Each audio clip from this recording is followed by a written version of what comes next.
All right, we'll get started. Good morning, everyone, and thank you for joining us. This session is not only to introduce myself and the archives to you all, but also to introduce the terms of archives, preservation, and records management. We'll then touch on the importance of each of these terms and what preservation and records management especially have to do with your role and your work here at UB. We've left some time at the end for questions, or if you have them while they come up, feel free to drop them in the chat. All right, so I just wanted to take this time to introduce myself since I am new to UB. So I am Juliana Milburn, and I'm the University Archivist here. Just a bit of background on me. I have my Master's of Library and Information Science with a focus on archives and records management from the University of Denver in the US. I've been in the field for about 10 years. Working in digitization is where I started, first as a student in both undergrad and graduate school. And then that led to an interest in additional coursework in digital preservation while I was in graduate school, and then also pursuing a digital archives specialist certification. I joined UB in January of this year, so I am a newbie. And that was after spending 6 years working in geospatial engineering services at the University of Virginia. And I was first a records management specialist and archivist there, and then as a document compliance analyst. So I'm very excited to be here with all of you at UB.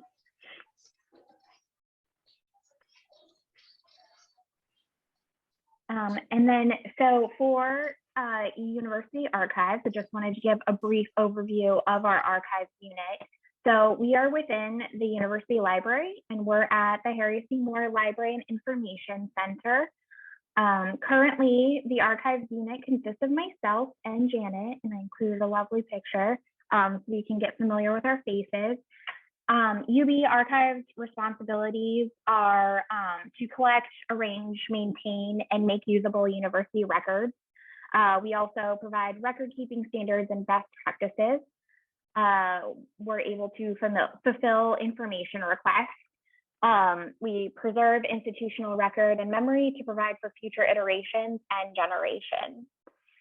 And then our goals for the future state of the archives are to make sure that we are a place of documented standards and procedures that function visibly, a good steward of information that's well organized, well described, and well stored, and transparent in our policies and processes that are visible throughout the university community and beyond.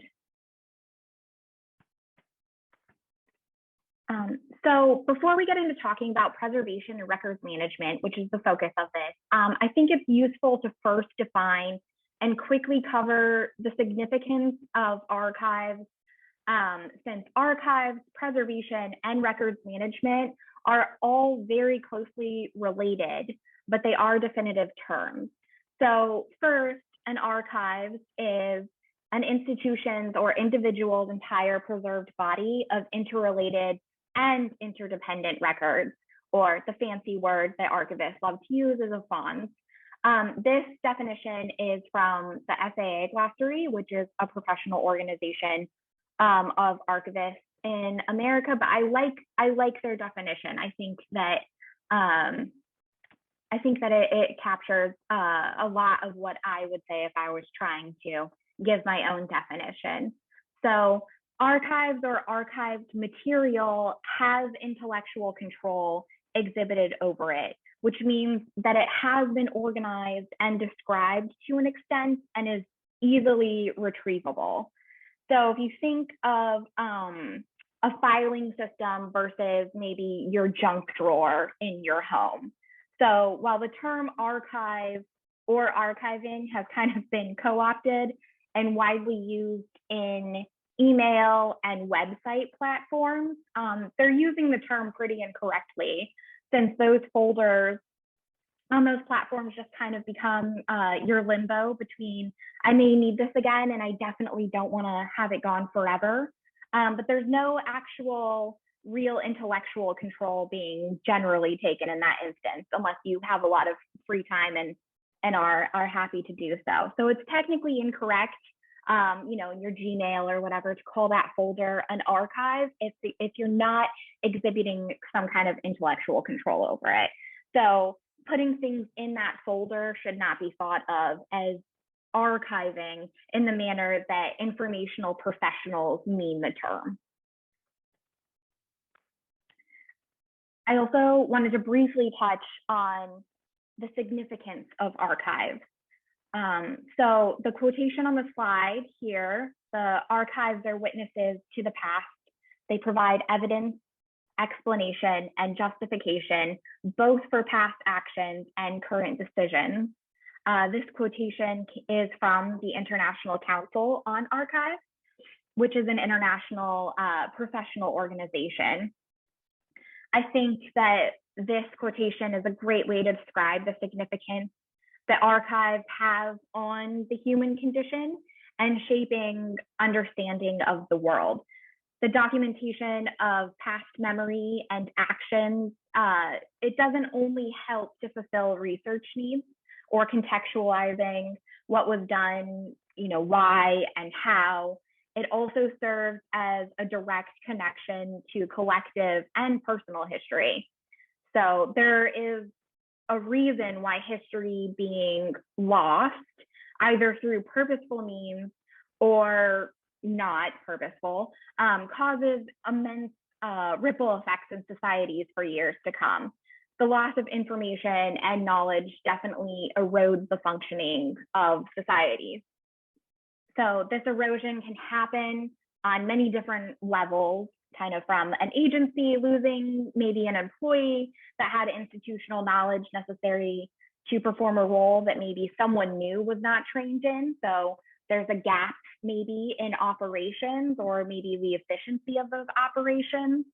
It can also be from a logistical standpoint of needing to manage the aftermath of a natural disaster and the obvious realigning of priorities. So the pictures here are from Dorian's hit on UB North on these slides. And so obviously when something like this happens, especially with any natural disaster, you have a complete shift of what your priorities need to be in the day-to-day operations. And maybe some things will take more time and it'll take away from other activities of your job.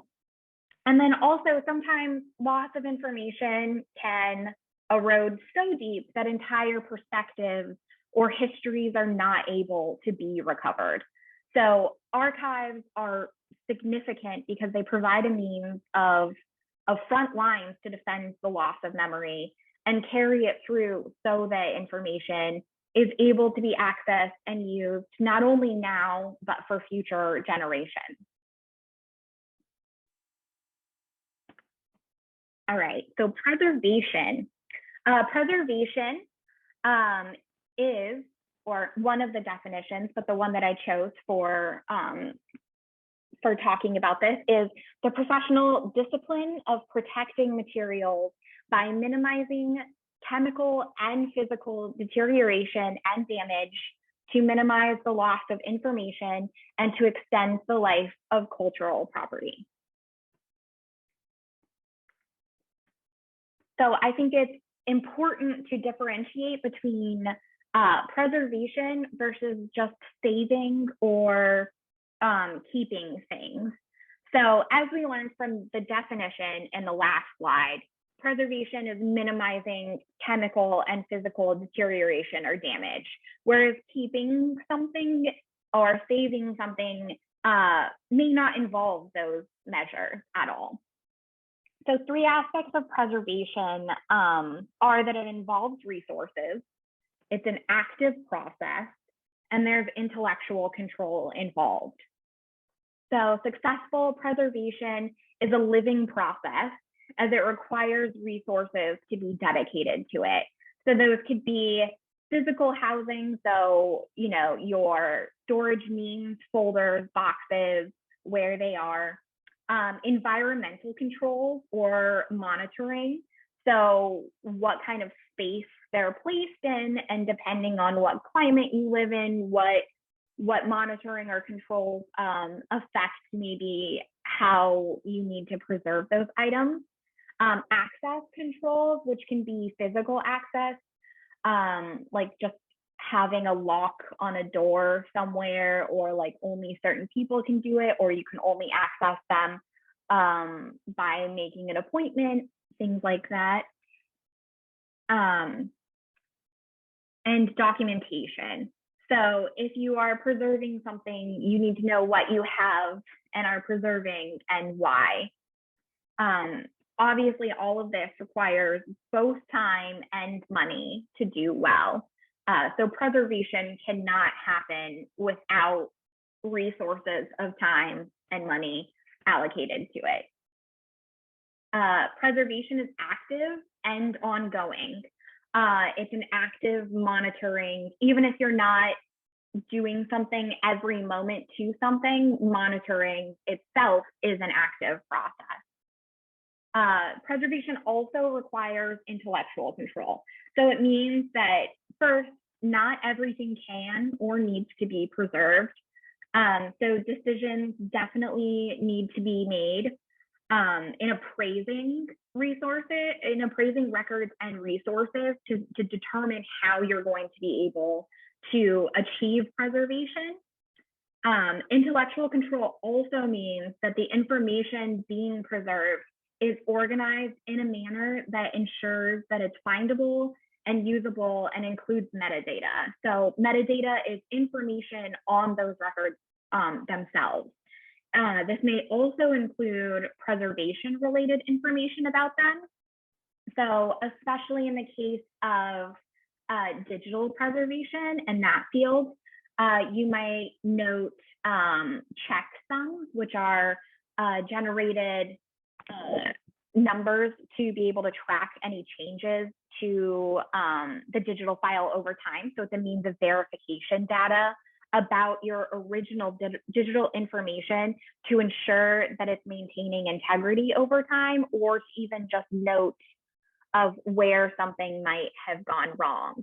So just saving and keeping information is different in that usually access is limited. And my favorite way to contextualize what I mean by that is that if I gave 5 minutes for any of you to maybe find a picture that you know is in your family photos in a box in a corner of your closet, I bet that many of us would not be able to find it in that time frame. So you've kept the photo, you know it's there, but you wouldn't be able to maybe lay hands on it in 5 minutes. So that is the difference between keeping it or saving it and preservation, because in preservation, you would be able to go exactly to where it is. So saving and keeping is usually passive. So photos, documents, heirlooms, etc., are stored and may even be organized in some cases, but they're not being actively maintained and monitored in the same way that preservation entails. Okay, so important factors of preservation. Preservation is important because it ensures the longevity of information that will be able to serve and enrich future knowledge. So all materials deteriorate. They, of course, have very different timelines and risk factors associated with chemical and physical deterioration, but the fact is all things deteriorate. So it's really important to know what materials you have, what their different risk factors are, as well as being able to prioritize what may need immediate attention or remediation in order to prevent loss of information, especially where that loss of information would be vital to the functioning of, like in UB's case, the functioning of the institution.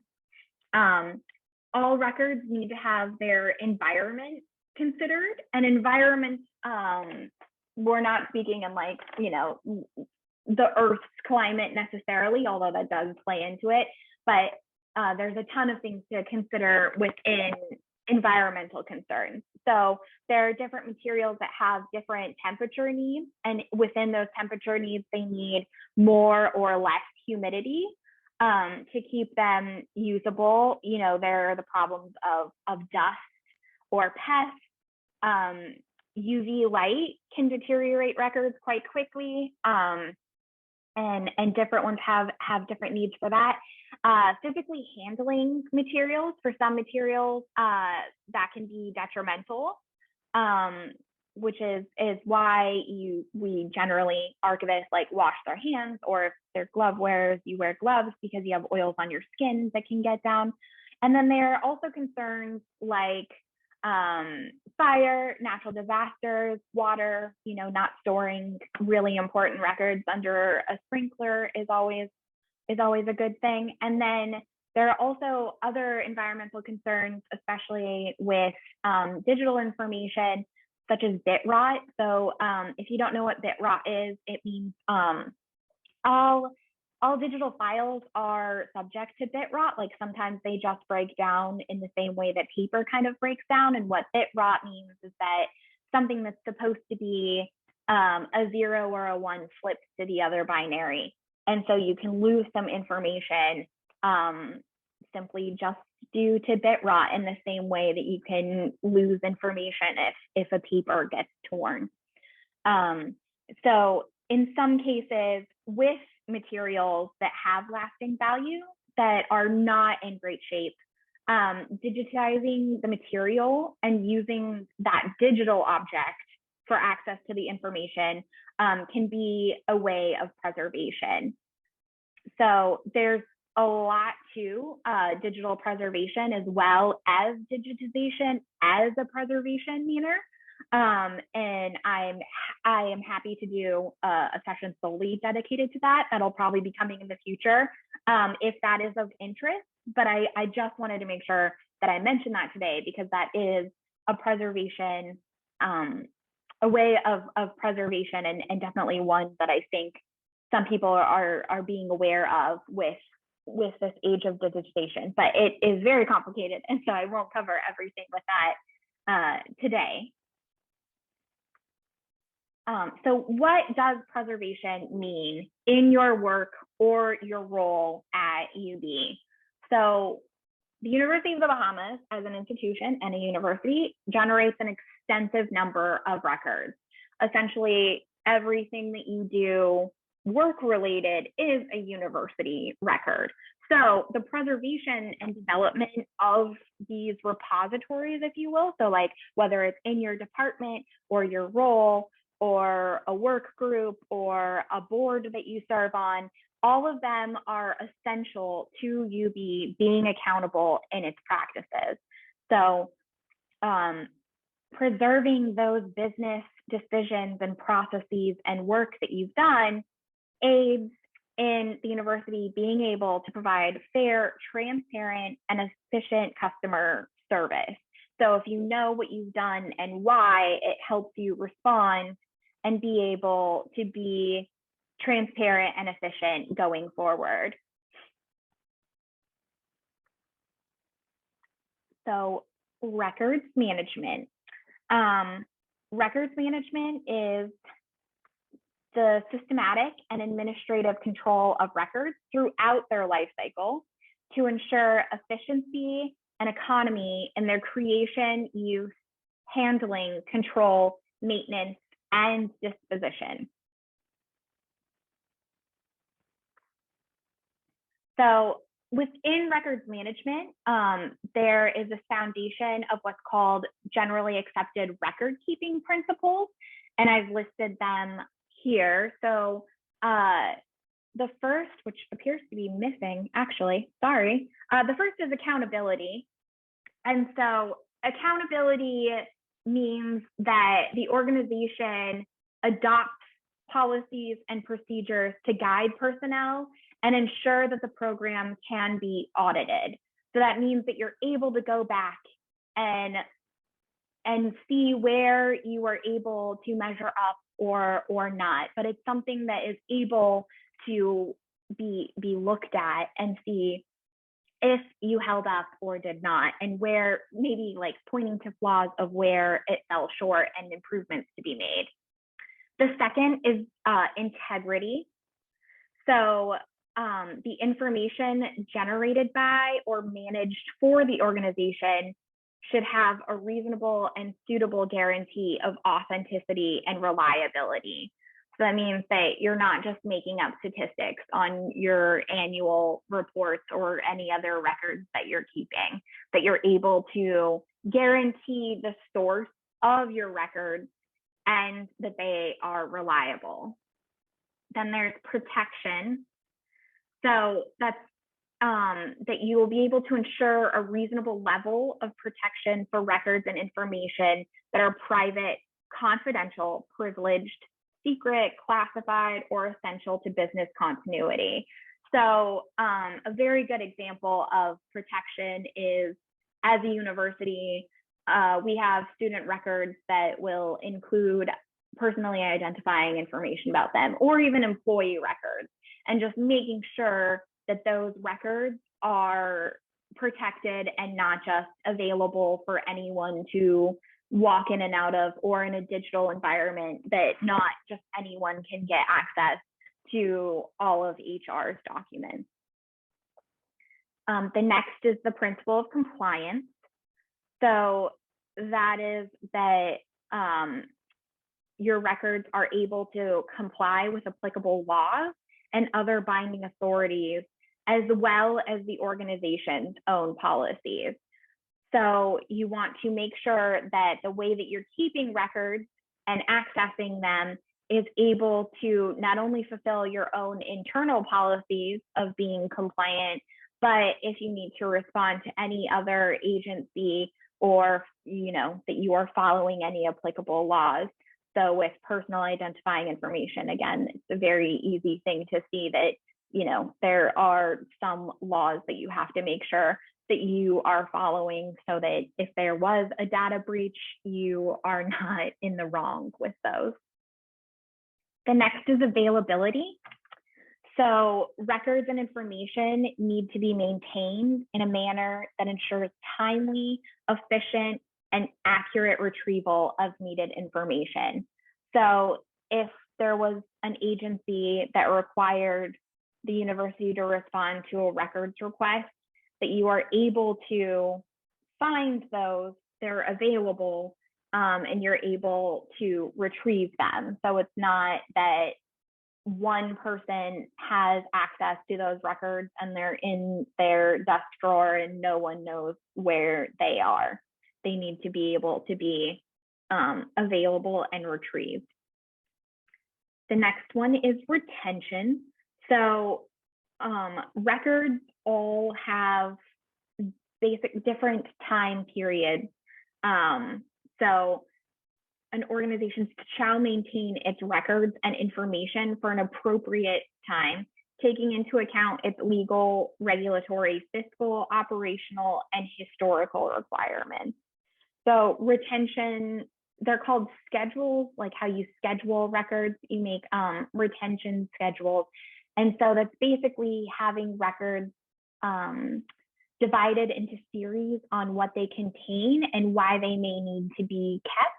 And some things fall into several different retentions. So maybe for student records, you are only obligated to keep them by some law or the institution's policy for so many years past the student graduating. But for historical purposes, on maybe acceptance rates or how any data about certain schools, you may also have them fall under a schedule of keeping them to be able to pull that data later for any kind of reporting purposes or any historical research. The next is disposition. So that's making sure that you provide secure and appropriate disposition for records and information that are no longer required to be maintained by either applicable laws or the organization's own policies. So that's when records have met their retention schedule, they're not needed for any kind of historical value, and then you are ready to dispose, just making sure that you do that correctly so that you're not just maybe throwing something that has, again, personal identifying information, or maybe a business process, or that's not supposed to be widely known, anything that is copyrighted. You're not just like throwing that in your garbage can in your office to have anyone be able to have access to it, that you're disposing of it properly. And then the last one is transparency. So that is making sure that all business processes and activities, including these record keeping processes and principles, are documented in an open and verifiable manner, and that documentation is available to all personnel and appropriately interested parties. And that's just giving the basis of, hey, we did this because it's according to our policy, and this is why we did it and when we did it. Because building that transparency is how you build trust in the institution, both internally and externally, of like, hey, we're doing this because we said we were going to, and we did it the way that we said we were going to, and like, this is why. So that kind of feeds into why records management matters. So this quotation above is from ARMA, which is a records management professional association, but it says information must be created, organized, secured, maintained, and used in a way that effectively supports the activity of that organization and complies with any governance or information management duties it may have. So that relates to all of the principles that we just went through on the previous slide. That kind of like encompasses why all of those principles exist. So records management supports, facilitates, and documents the day-to-day operations, predictive activities. So like if you're looking forward, you're trying to budget, you're trying to plan, if you have records management, like good records management, it's able to support and facilitate those predictive activities as well. It also helps respond to questions about past decisions and activity, and maybe provide the justifications there for why something was or was not done, or how it was done. And then it provides compliance with applicable laws, regulations, and standards. So if you have proper records management practices, it also can help with compliance, just in the fact that you become aware maybe of some laws, regulations, or standards that maybe you missed, or you become very familiar with your organization's own standards or helping create them. And again, it also provides accountability and transparency, which are major trust builders for both people who work within a certain organization to be able to trust that their organization is doing what they said they would do and the correct thing, but also for those outside the institution looking in or interacting with the institution. If you're able to maintain all of this and you have proper records management, it helps them build trust in having a relationship with you. So what does records management mean in your work or your role here at UB? So information created in your role or your work here are institutional records for the University of the Bahamas. So proper stewardship and management of these records is necessary to be efficient, effective, and ensure continuity of operation. So this fosters an organization that's built on information sharing instead of siloing, which will allow all members to be able to locate needed information for their jobs or their roles, and also ensure that people within different departments are not maybe doing the same work or spending their time maybe working in direct opposition of one another. It creates communication between what is going on as an entire organization. It also ensures that if somebody leaves the university or is maybe unable to work for an extended period of time, that business functions are still able to be covered even with the missing person. So not ensuring that that missing person was not the sole one who maybe knew where to find something, knew a certain requirement, or was the only one who was able to carry out a necessary role or operation. So it will ensure timely response and compliance to any agencies that the university records are subject to interact with. And it builds our reputation as a trusted institution.